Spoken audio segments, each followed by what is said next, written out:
Ini dia cara-cara korang nak travel dari Hanoi ke Sapa, Vietnam. Sekarang kita tengah nak naik ke transit. Dia akan bawa pergi ke bas. Takkan ke Sapa. Dah berapa jam sikit? 6. Thank you. Nak pergi ke Sapa. So korang sekarang ni saya dekat dalam HK bus line. Adalah sleeper bus yang mana dia bawa kita daripada Hanoi ke Sapa. So basically dia orang bagi 2 bantal, 1 selimut, ada TV dan juga dia orang bagi air mineral 1. Kalau korang nak tidur, korang boleh tekan. Nampak? Ada aircon juga. Boleh urut juga. Tiket bas ni korang boleh beli dekat Klook dan korang boleh pilih sama nak tidur kat atas ataupun dekat bawah. Dan diorang sediakan selipar untuk korang keluar pergi toilet break dan ini wajah-wajah yang lega melepaskan hajat.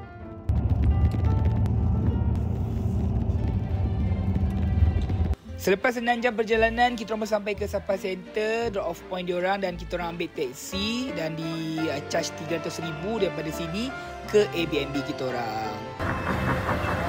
Kita orang dah sampai dekat kita orang punya Airbnb. Tengok view kat depan ni. Korang tengoklah tu view Airbnb kita orang memang cantik. So inilah bilik kita orang. Kita orang ada 3 bilik dekat sini dan semuanya lengkap. So